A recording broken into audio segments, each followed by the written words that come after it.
It is now my pleasure and honor and privilege to introduce His Excellency Khaled Azmi, Ambassador of the Republic of Egypt to the State of Israel. I'm going to first read your impressive CV, which we received from the embassy.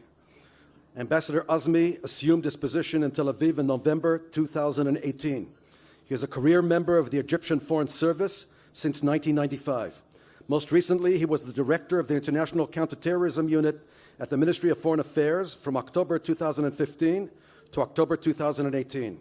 In his capacity as director of the CT unit, he represented Egypt at the Global Counterterrorism Forum, GCTF, co-chairing with the EU, the East Africa Capacity Building Working Group, and the Global Coalition to Counter ISIL, Daesh, as well as other regional organizations. He previously served abroad as head of the political section, then deputy head of the mission in London, first secretary for political affairs in Moscow, and second secretary for political consular affairs in Buenos Aires.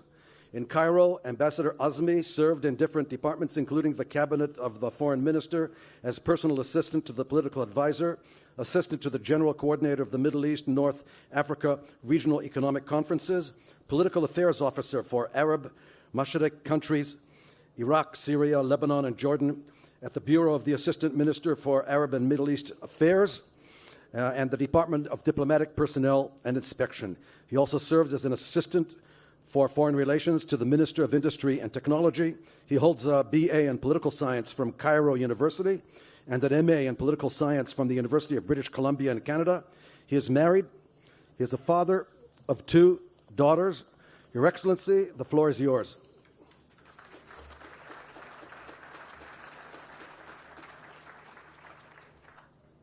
Thank you, Jonathan. You certainly make long introductions, but I'm glad to be here. Thank you. Good afternoon, everyone. Speaker of the Knesset, Mr. Yuli Edelstein, Professor Reichman, President and founder of IDC Herzliya, Major General Amos Gilad, Executive Director, the Institute for Policy and Strategy, Honorable Ambassadors, distinguished guests, ladies and gentlemen. It's my pleasure to be here today, honored to have been given the opportunity to deliver at the opening of the conference a statement in order to share with you some perspectives on key questions and the guiding principles that governs Egypt's foreign policy towards the region. As your conference's theme rightly indicates, we are definitely navigating in a very turbulent region, and we certainly need, in such a confused and exposed environment, to formulate a new course based on some guiding principles to meet the ever-growing challenges of our times and to build a better future for our region. A few years ago, the dynamics that governed the Middle East for some decades were profoundly changed. Initially, a large wave of societal change swept the region, launching a unique historical moment and a dramatic chain of events that were both promising and alarming. In parallel, the experience of the last few years has also demonstrated beyond any doubt that undermining the institutions of the nation-states creates a vacuum that is quickly filled by non-state actors, sectarian militias, and terrorist organizations whose ideologies are hostile and utterly opposed to the hopes of the people for a better future and modernization. The patterns we all observed in Syria, Libya, Iraq, and Yemen, and elsewhere are abound. The challenge remained, however, of how to secure the benefits of this wave of change while minimizing the cost thereof. Our approach in Egypt, ladies and gentlemen, to this question was based on 2 main principles. First, that orderly change is the much-needed prerequisite to fulfilling the aspirations of millions of young people in the Middle East, a region in which more than 60% of the population are under the age of 30. The second, principle is that orderly change should be based on keeping the integrity and the stability of the nation state to achieve the much needed and desired progress. The challenge thereof is to achieve change within nation states and not on the ruins of nation states. Egypt, through two waves of its revolution in 2011 and 2013, demonstrated that a progressive change which responds to the aspirations of the vast majority of the population while maintaining the integrity of the nation state is indeed a viable option. Ladies and gentlemen, the foreign policy of this invigorated, reformed, and revived Egypt is guided by the principles that are deeply embedded in our long history and values, strictly committed to the principles of peace, development, respect for the independence of nations, and non-intervention in their affairs. We also believe that there are always opportunities for regional and international cooperation to meet the challenges of our times. However, we realize, of course, that the conduct of our foreign policy is grounded in the recognition that it unfolds in a context of profound regional transformation. We face today a situation of tremendous flux, unprecedented perhaps since the creation of the present-day regional state system in the Middle East 100 years ago. Regional politics has become increasingly sectarian, with profound impact on its long-standing conflicts.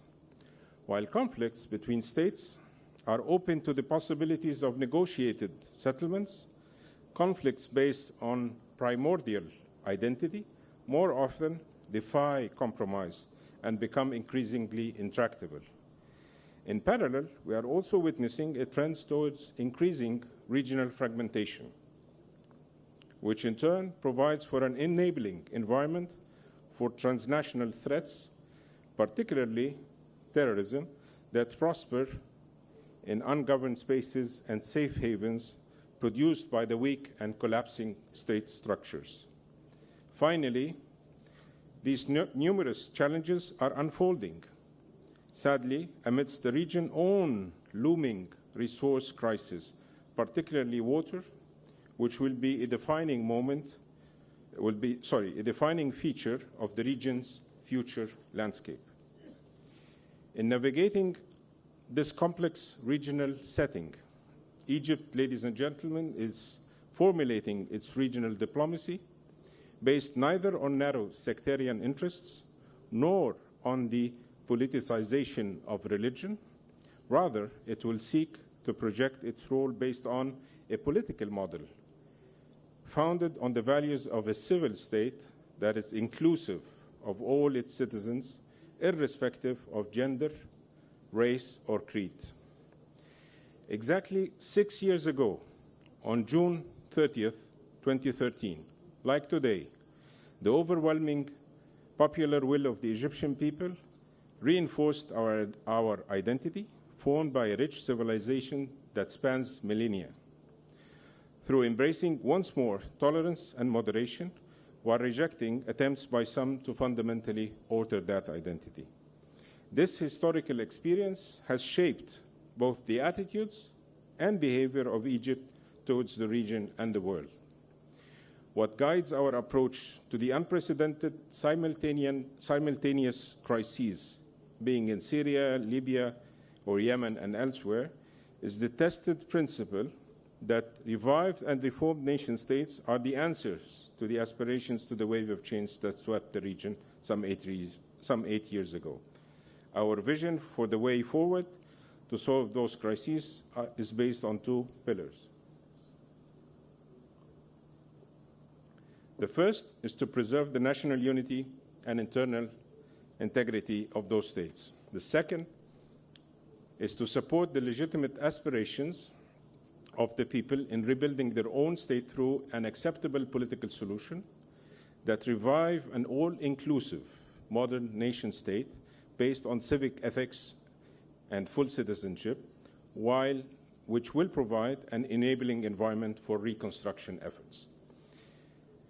Ladies and gentlemen, given the strategic importance of the Middle East, it is only natural that some actors may want to be involved in seeking to influence the course of developments in our region. Egypt stands ready to fully support all sincere efforts aimed at resolving regional crises and to protect nation-states in the region from the forces of extremism and sectarian fragmentation, which, as I said before, provides a fertile ground for the spread of terrorism. In doing so, we cannot accept any attempt by some actors to use sub-state entities, sectarian militias, and terrorist organizations to further their interests, threatening the security of our people and the stability of the whole region. Ladies and gentlemen, the quest for reformed and modernized nation-statehood is not only the answer to the emerging threats in the Middle East, it is also the answer to the oldest of conflicts in the region, the Israeli-Palestinian conflict. Contrary to some conventional wisdom, resolving the conflict cannot be put on hold until we deal with the other challenges emerging throughout the region. Doing so, in our opinion, will only further radicalize the region's politics and strain the already precarious foundation of regional stability. Resolving the conflict through a just, comprehensive solution that realizes, on the one hand, the legitimate aspirations of the Palestinians to establish their independent state on the 1967 borders with East Jerusalem as its capital, and on the other hand, to realize the aspirations of Israelis to live in peace and security, will provide definitely a tangible new reality for both people as well as to the people of the Middle East. This comprehensive settlement should be based on the two-state solution, the agreements signed between the two parties, the Arab Peace Initiative of 2002, and relevant international resolutions. The alternative, in our opinion, is an open-ended turmoil, even if in the short term things look deceptively manageable. Ladies and gentlemen, let me conclude by emphasizing that we need to build a shared vision for the Middle East, one based on pluralism and respect for its ethnic and religious diversity, free from extremism, and reconciled to play a constructive role in global peace and security. In this spirit, Egypt is looking forward to a Middle East free from all threats to its stability and progress, a Middle East where all people enjoy their living within secure borders, a Middle East immune to political terrorism and religious extremism, a Middle East in which there is no place for nuclear or other weapons of mass destruction. And such is the Middle East for which Egypt is hoping to attain in cooperation with her regional and global partners. Thank you so much.